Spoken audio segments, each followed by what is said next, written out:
දැන් අපේ අතිරතු ජනාධිපති ගරු අනුර කුමාර දිසානායක මැතිතුමා මේ දිනේ අපුඩිහරයටන් රටේ ආන්දෝලනාත්මක තත්ත්වයක් ආවයි කියන නඩු තීන්දුවක් ගැන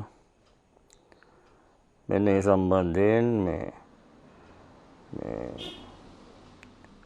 සම්බන්ධයෙන් මහාචාර්ය ගරු ජී.එල්. පීරිස් මැතිතුමා කියපු දේ ප්‍රවෘත්ති අනුව කියපු දේ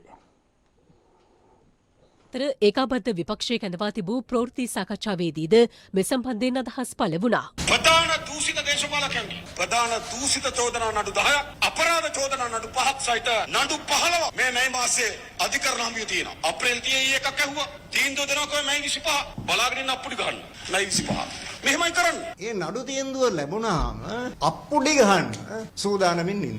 තාම තීන්දුව දීලා නැහැ. හැබැයි ජනාධිපතිතුමා අඟවනවා ඒ තීන්දුව මොකක්ද කියන එක ගැන ජනාධිපතිතුමාට పూర్ව දැනුමක් තියෙනවා කියලා. ආණ්ඩු ක්‍රම ව්‍යවස්ථාවේ අඩිතාල සම්පූර්ණයෙන් දෙදරන ප්‍රකාශයක් නේ. තුන්වන පුද්ගලයෙකු තෘප්තියටපත් කිරීම සඳහා අත්පොළසන්නාද ලබා ගැනීම සඳහා නඩු තීන්දුව සකස් කිරීමේ සම්ප්‍රදායක් ශිෂ්ට ලෝකයේ කිසිම ප්‍රජාතන්ත්‍රවාදී සමාජයකට ගෑවිලවත් නැහැ. දැන් මෙතන ඒ විනිශ්චයකාරතුමාට කරන දැවැන්ත බලපෑම. කවුද මේ බලපෑම කරන්නේ? සාමාන්‍ය පුද්ගලයෙක් නෙවෙයි. ශ්‍රී ලංකාවේ විධායක ජනාධිපතිවරයාගෙන් තමයි මේ මැදහත් වීම එන්නේ. මේ සම්බන්ධයෙන් ඒකාබද්ධ විපක්ෂයේ හැටියට අපි සියලු දෙනාම බලාපොරොත්තු වෙනවා ගරු අග්‍ර විනිශ්චයකාරතුමාට සංදේශයක් ඉදිරිපත් කිරීම. දැන් මේකෙන් ශ්‍රී ලංකා ආණ්ඩු ක්‍රම ව්‍යවස්ථාව අමුමේ උල්ලංඝනය වෙනවා.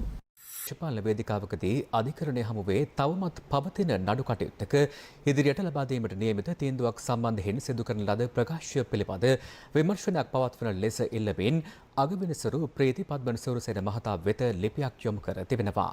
ජනාධිපතිවරයාගේ ප්‍රකාශය හුදෙක් අධිකරණ ක්‍රියාවලිය පිළිබඳ සිදු කරන ලද සාමාන්‍ය ප්‍රකාශයක් නොව නිශ්චිත දින වකවානු ඉදිරිපත් කරමින් කරන ලද ප්‍රකාශයක් බව පැහැදිලිව පෙනී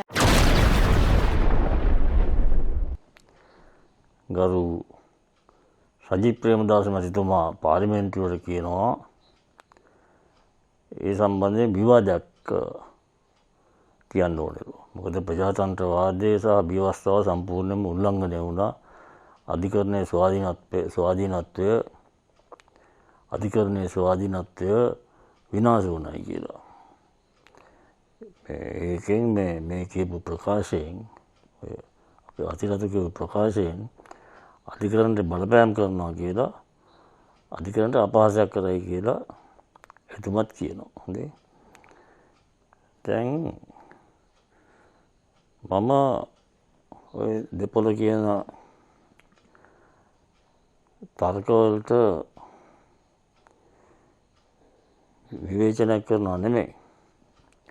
මම ඔහුගේ අනිත් පැත්ත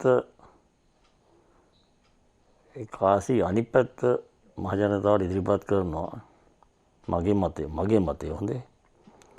ඒ ගැන ඔබතුමන්ලා පොඩ්ඩක් කල්පනා කරලා බලන්න හොඳේ.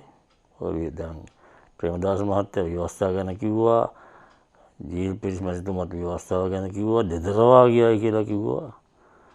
අපි පොඩ්ඩක් ඒ ගැන සලකා බලමු කොහොමද? පොඩ්ඩක් අහන් ඉන්නකෝ.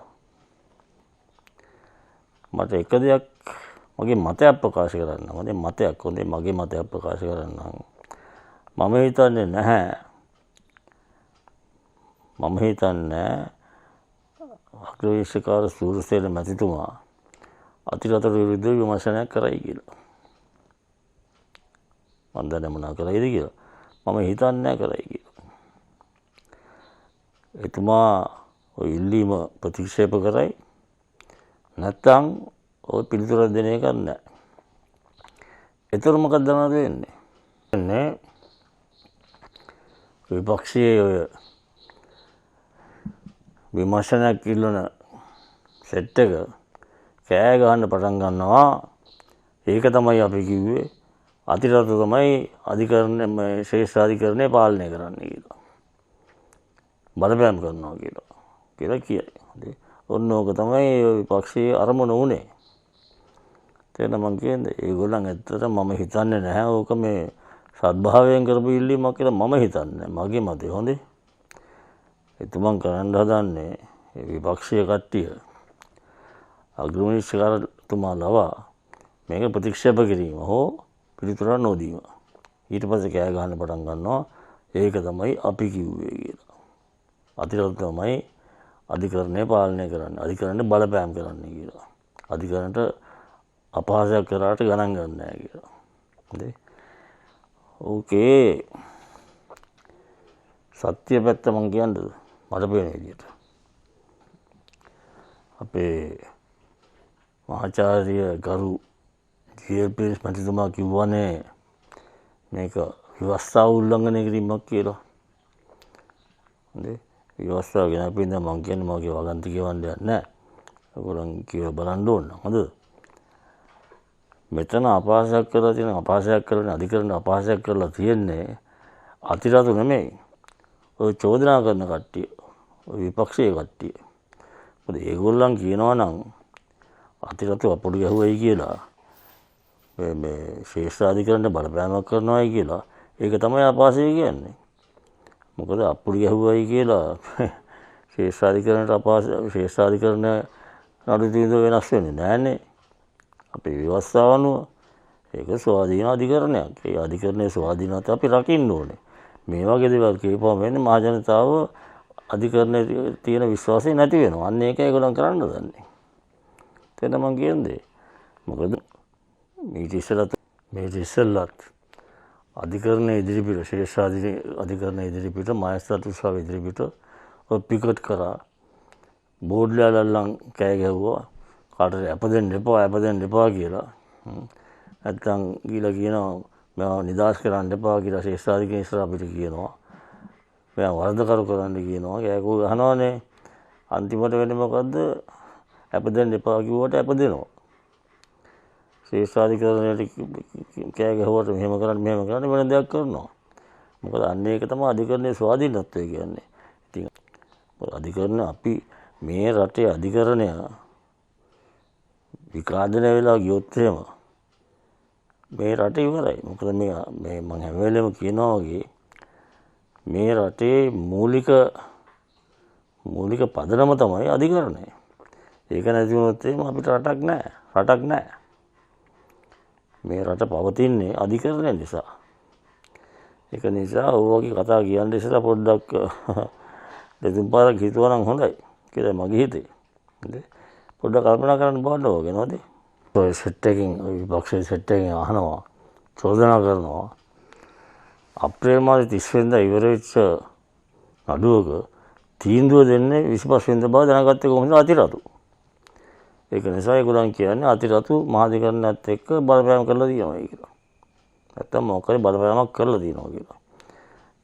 සාමාන්‍යයෙන් අපිත් හයිකෝට් යනවානේ හොඳේ. නඩුවක් හයිකෝට් එකේ ඉවර වුණාම මහාධිකරණේ ඉවර වුණාම පැමිණිල්ල විත්‍ය ඉවර කරපුවාම තීන්දුවට දිනයක් දෙනවා. ඒතකොට ඒ දිනේදී ඒක තමයි දුන්න දිනය 25 වෙනිදා. මම හිතන්නේ ඕක අර මේ මොකරි අල්ලස්සෝ දූෂණ කතන්දරයක චෝදනාවක් තමයි තියෙන්නේ. හැබැයි තීන්දුව දෙන දිනයක් තියෙනවා. දිනයක් දෙනවා. ඒ දිනේ දිලා තියෙන 25 වෙනිදා.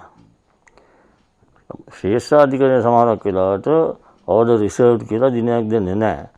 ඊට පස්සේ නෝටිස් නිකුත් කරන පාර්ශවකරුවන්ට මේ දිනේ අපි තීන්දුව දෙනවායි කියලා.